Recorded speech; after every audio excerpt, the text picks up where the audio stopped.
Salut les guerriers, j'espère que vous allez bien. Moi ça va super bien. Je vais commencer cette vidéo comme d'habitude par te poser une question. Si tu prends deux personnes qui ont la même situation, ils sont tous les deux, ils sont pauvres. Ok? Il y a un qui réussit, qui va très loin dans la vie, et il y a l'autre qui reste au même niveau où il était. Qu'est-ce qui aura fait la différence? Qu'est-ce qui aura fait que un aura réussi et que l'autre sera resté au même niveau où il était? Dans cette vidéo, je vais essayer de te faire comprendre la chose la plus importante pour réussir dans la vie. C'est l'élément qui te permet d'aller loin et de réaliser de grandes choses. Tu connais certainement le Camerounais champion du monde Francis Ngannou. Aujourd'hui, sa fortune est estimée à environ, je crois, 5 millions de dollars. Il vit dans les quartiers les plus riches des États-Unis et il côtoie les hommes les plus influents, les plus grands de ce monde. Mais pourtant, Francis Ngannou n'a pas toujours vécu dans ces endroits-là. Il n'a pas toujours été riche. Il est issu d'une famille pauvre. Il était tellement pauvre qu'il a dû arrêter ses études parce qu'il n'avait pas d'argent pour continuer. Et donc, il allait travailler dans une carrière, à remplir les camions de sable. Quand il travaillait dans cette carrière-là, les gens avec qui il travaillait, il leur disait souvent son rêve, ce qu'il veut devenir. Et les gens lui disaient, Joe, tais-toi, faisons le travail au lieu d'aller chercher des choses qui n'existent pas. Mais comme il ne se sentait pas bien là-bas, il s'est débrouillé pour aller en ville. En ville, le boulot qu'il a trouvé là-bas, c'était c'était de charger les camions avec les balles de Fribéry. On appelle ça les yugu-yugu en Côte d'Ivoire.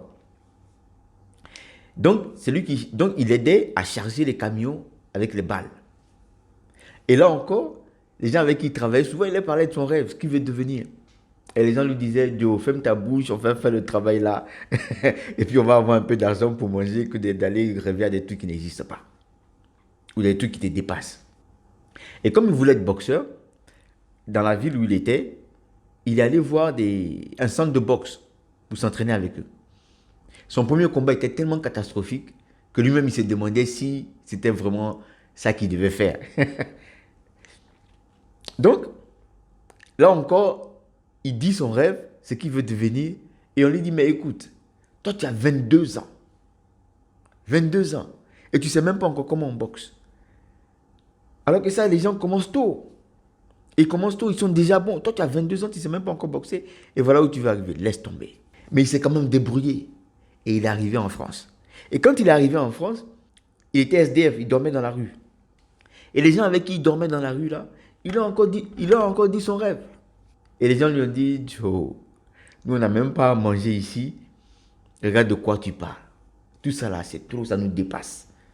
On souffre, restons tranquilles dans notre souffrance. Jusqu'à ce que Francis Ngannou arrive au niveau où il est aujourd'hui. Alors, moi je vais te reposer ma question. Qu'est-ce qui a fait la différence entre Francis Ngannou et les gens avec qui il travaillait dans la carrière à remplir les camions de sable? Qu'est-ce qui a fait la différence? Parce qu'eux, ils sont encore là-bas. Ils continuent de travailler dans les carrières. Qu'est-ce qui a fait la différence entre Francis Ngannou et les gens avec qui il travaillait quand il chargeait les camions avec les balles de Fripéry? Parce qu'eux, ils sont encore en train de travailler là-bas. Qu'est-ce qui a fait la différence pour que lui, aujourd'hui, il soit avec des gens comme Mike Tyson, avec des gens influents, et que eux, ils soient encore en train de travailler là-bas? Qu'est-ce qui a fait la différence?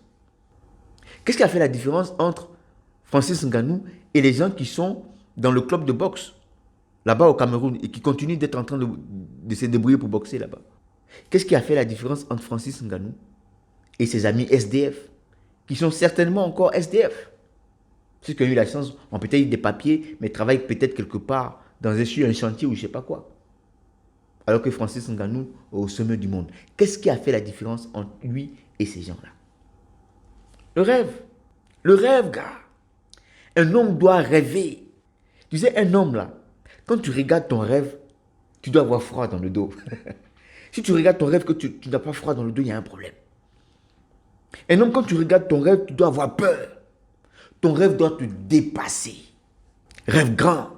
Un homme doit avoir de grands rêves. Un homme ne doit pas rêver d'un petit salaire. Bon, j'ai mon salaire, je peux m'acheter à manger, je peux m'acheter des habits, je peux... Non. Non. Ton rêve doit dépasser ta personne. Un vrai homme, son rêve là, doit aller au-delà de sa personne. C'est-à-dire que quand tu réalises ton rêve là, même des gens que tu ne connais pas en bénéficient. C'est ça un homme. Tu as peut-être travaillé avec des gens quelque part qui aujourd'hui sont loin. Quelle a été la différence entre toi et ces gens-là? Tu as travaillé avec des gens en tant que vigile. Ils sont partis. Ils sont à un autre niveau aujourd'hui. Quelle est la différence entre toi et ces gens-là? Tu as travaillé avec des gens comme aide-maçon pour joindre les deux bouts. Eux, ils sont partis. Toi, tu es encore là. Quelle est la différence entre toi et ces gens-là? Vous avez travaillé dans des boutiques comme vendeur. Vous avez travaillé dans la zone, en zone industrielle comme contractuel. Vous avez travaillé ensemble au McDo. Et ils sont partis aujourd'hui. Ils sont à un autre niveau. Quelle est la différence entre toi et ces gens-là? Ils sont plus intelligents que toi? Non. Ils sont plus forts que toi? Non. Ils ont plus de chance que toi? Non.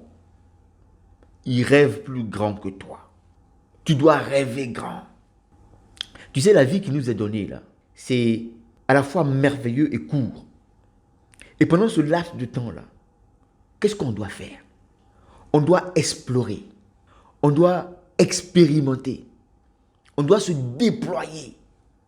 Aller au-delà de ton pays, au-delà de ton village. Voir des choses que tu n'as jamais vues.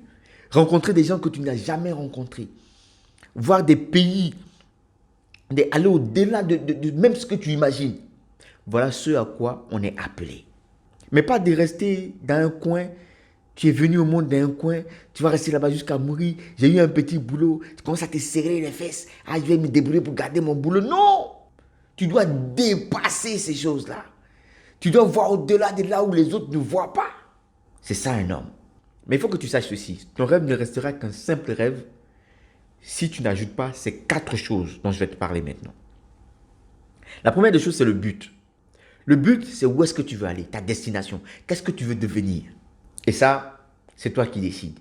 C'est pas limité, c'est illimité. Tu peux devenir ce que tu veux devenir. Donc, rêve grand. Deuxième des choses, c'est ton plan. Ton plan, c'est le chemin que tu vas emprunter pour arriver à ta destination, à ton objectif, à ton but. Il peut changer en fonction de ce qui va se passer en route. Tu peux l'adapter. Mais il faut absolument que tu aies un plan. Parce que celui qui ne sait pas où il va est sûr de ne jamais y arriver. Troisième chose, le courage. La vie est difficile. Réussir, c'est difficile. Celui qui te dit autre chose, il ment. Tu vas rencontrer des moments difficiles. Tu vas avoir des moments où ce que tu as prévu ne va pas se passer. Les choses ne vont pas se passer comme prévu. Tu vas arriver à des moments où tu seras découragé. Tu vas prendre des gros coups, tu vas prendre des coups bas. Mais il va falloir que tu gardes le courage. Tu vas échouer. Tu seras obligé de recommencer encore et encore et encore. Mais si tu gardes le courage, tu pourras continuer. Le quatrième point enfin, c'est la discipline. La discipline, c'est faire les choses même quand tu n'as pas envie. Faire ce que tu as prévu de faire même quand tu es découragé. Faire ce que tu as prévu de faire même quand tu es fatigué. Faire ce que tu as prévu de faire même quand tu es abattu. Fais ce que tu as prévu de faire tout le temps, tout le temps, tout le temps, sans que rien ne t'empêche de faire ce qui est prévu. Que tu sois content, que tu aimes, que tu n'aimes pas, fais ce que tu as prévu de faire pour y arriver. Pour finir cette vidéo, j'ai envie de te dire une chose. Tu sais, si tu regardes les gens que tu vois avec de grandes voitures, de grandes maisons, des gens qui ont fait des grandes choses, si tu les regardes comme des surhommes ou comme des extraterrestres, tu ne vas jamais arriver à faire des choses comme eux. Mais si tu les vois comme des hommes comme toi, des êtres humains comme toi, et que tu te dis, s'ils ont accompli ces choses-là, je peux les accomplir aussi. Gars, ce n'est pas une affaire de bras longs. Ce n'est pas une affaire de, il a plus de diplômes que moi. Ce n'est pas une affaire de, il est plus intelligent que moi. Ce n'est pas tout ça. C'est une affaire de voir grand, de rêver grand et de prendre le courage d'aller réaliser ses rêves. Comme d'habitude, c'était un très grand plaisir de partager cette vidéo avec toi. Si la vidéo t'a plu, abonne-toi et active la cloche de notification pour ne rien rater des prochaines. Je te dis à bientôt dans la prochaine. On est ensemble.